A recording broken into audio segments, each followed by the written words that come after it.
Hey guys, this is Gloria Ward one more time. I told you we was going to have a double take tonight. So I have a beautiful mom, and when I say beautiful, wait till you see her.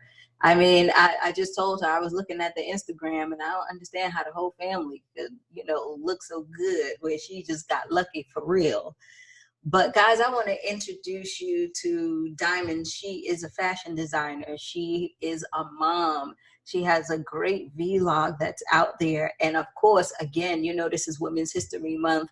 So we are pounding the pavement to find you some wonderful women who are actually doing things, not only inside of business, but in the community as a mom, and really standing up for their family, and really, really, really just living on purpose. And I just cannot wait to just dig in and to find out all of the things that she is doing. And I know that it's going to help you too, because fashion is a very hard business to be in, which we all know. So we want to make sure that we get those wonderful nuggets from her. So Diamond, thank you so much for being here. Thank you for, being patient with us as well. But, I tell people again, my goal is to inspire 1 million women to love themselves. And one of the things that we discuss is, what did we see when we looked in the mirror that allowed us to say enough is enough, and really to either break those chains or break those habits to where we start living on purpose. So if you can start there, like, what was it that you saw when you looked in the mirror that made you start the journey that you're on now? Well, I'll say that I think I always saw potential when I looked in the mirror. Mm-hmm. Obviously, as you grow and age and different things happen in your life, what that potential looks like changes. Of course. But I was very blessed and lucky, and whatever you want to call it, in the sense that I always knew that, life is more than just going to work every day and getting a paycheck. Right. I always knew that I wanted to do something that I loved. And even I have a mother who was always very entrepreneurial-ish. Right. Like, she always had a hustle. She always had, it was always something. Right. And my father passed when I was younger, so then she became a single mom really fast. And she's like, got to take care of these kids. Right. So right. I always saw that. So it was never foreign to me to think that I could do more than just work a 9-to-5 job. And if that works for you, that's fine. But I just knew that that wasn't for me. Right. And that was never a long-term goal. Anyways, I think that if I had to define a moment that said, this is the moment that I say I'm going to do more, I would give myself 2 moments. Okay. And I was working on things, and I was working on entrepreneurial goals already, but I think what kind of catapulted that and what really gave me the energy to move forward and to go at it with full force was just getting married. Right. One. Oh yeah. Because I'm sorry. No, I said, oh yeah, getting married. Well, it's a different story. Yeah. Because you're not responsible. It's like you're no longer responsible for yourself. You're no longer thinking about yourself. The selfishness has to go away, because now you have this other person that you have to consider, not only with being nice about the remote control, but real life decisions, like way beyond the remote control. Right. I wish that was like the only thing that you had to. Right. You're gonna share your cookies with me. Like, right. I wish that was it. Right. I gotta think about my whole life and how, you or we can fit in to do something. So being married, it did what for you? It just, it took away some of the selfishness, and it really did make me want to work harder. And I'll say that as a tribute to my husband, because he worked so hard. Yeah. And I'll just say, generally, I'm 28 years old, and we live in California, and my husband takes care of us. I don't work. I stay home and take care of the kid. I work doing blogging, but I work from home. I work on my own schedule. I have the flexibility to do that. Right. Because he works so hard. And right. he's like, I want you to follow your dreams. I want you to go for it. Let me take care of you. And to be able to do that at 26, it started when we were, to be able to do that at 26 years old was such a blessing. And it really made me want to be like, okay, he's doing his part. I got to do my part. Right. Like, what do you need to do? Go for it. Like, I have no excuse. So that really pushed me to just want to do more. And then I would say the second thing is having my son. Yeah. Like, for anybody out there who have kids, it was just like a huge, huge wake up call where I was just like, I want your future for you. I want you to look at your parents and be like, dang, they did that. Or if they could do this, then I could reach the moon. Right. And so literally after I had my son, that's when I started blogging. And I was just like, I mean, at least he can see mommy tried. Right. And it's like it's basically, like you said, the wake up call, because when you join with someone else, especially if he's working and everything, being an entrepreneur, you want to make sure that you're putting your best self first, because they're going out into the world every day and they're experiencing what they're experiencing. And then you're saying to yourself, well, damn, I need to stay on my hustle because 5, 6 o'clock, I might have to hear, like, oh, I was at the job and this happened and this happened. And it's like, when I was in that, it was more of, my husband was working and I was at home, but I knew in my head what I wanted to do. But the communication will always be off sometimes because he thought he was working, and if I would be at home and I'm sleeping, he's mad. You know what I'm saying?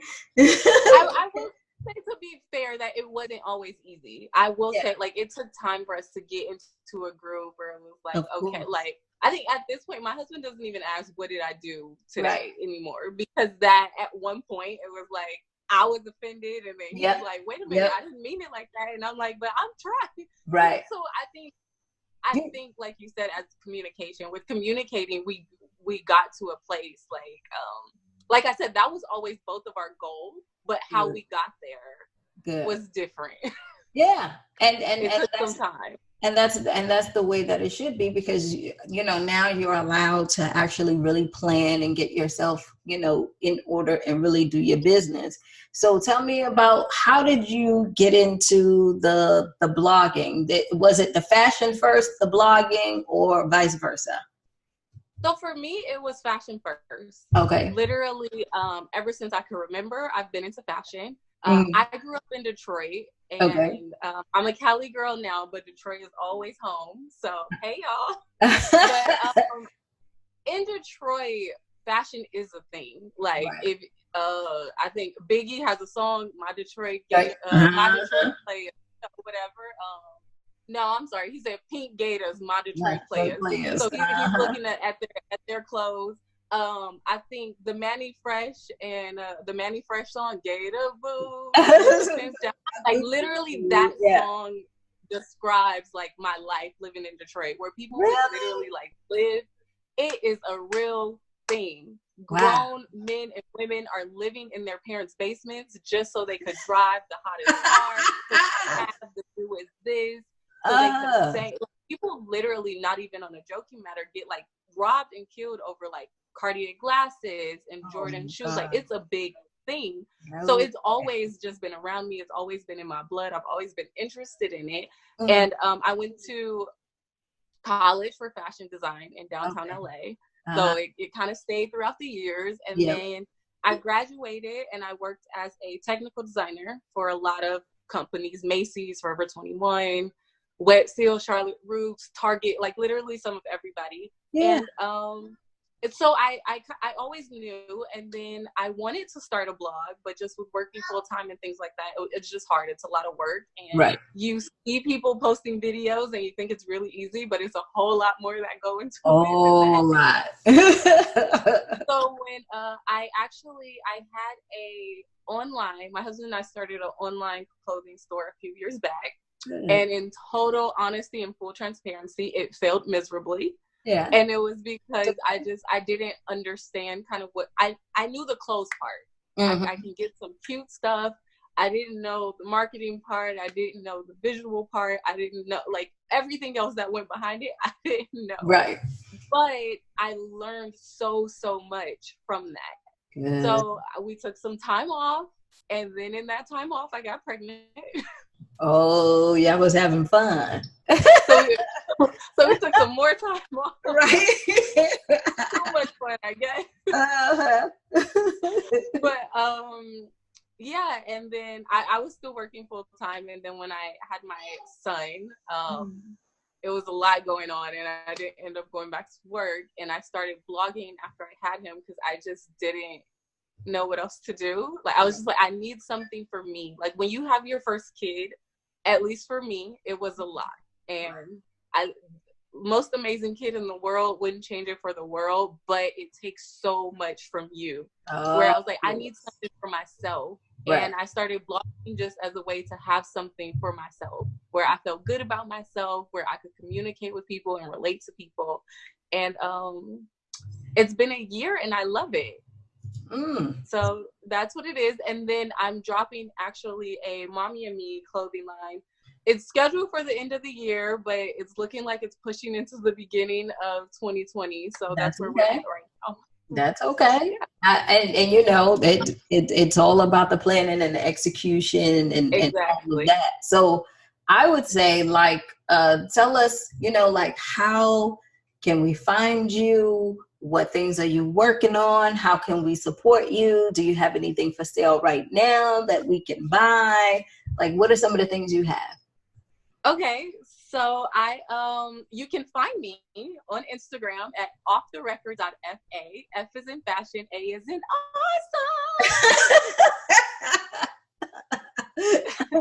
And is that all? That's on Instagram. How about your? And then my blog, you can find it on YouTube at just search Diamond Janae Off the Record Fashions. You can also go to my website at offtherecordfashions.com, and you can find all of the. Hi, Stink. Come on. Say hi. You want to come say hi? Say hi. Oh, look at that beautiful baby. Hi. Hi. Are you gonna say hi? No. I think somebody just fell in love. They was like, But yeah, so we would love to support you, and we would love to, you know, hear more about what you have going on and your clothes and everything. And guys, I will definitely go ahead and get all of her information, send it to me so we can actually post it and put it out there so that people know exactly, you know, what you're doing, and we can follow up with you. But most definitely, say Instagram one more time so people will know. Say it's off the record. Hey, excuse me. He say off the record.fa. F is in fashion. A is in awesome. What's his name? Jackson. Hi, Jackson. Oh. And then I'm on, like I said, I'm on YouTube as Diamond Janae at Off the Record Fashion. Okay, so I'll get you to send me all the information. We'll definitely put it in our community, and we'll definitely support you. If there's anything that you need, just, you know, give us a holler, and we'll definitely, you know, see how we can work together to make it happen. Okay. Okay, sounds great.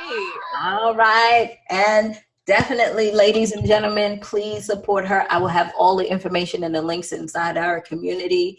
And thank you so much, Diamond, for being here. And see you later, Jackson. Bye-bye. Bye-bye. All right, guys, talk soon. Okay, bye. Thank you so much, Gloria. Okay, no problem. Bye.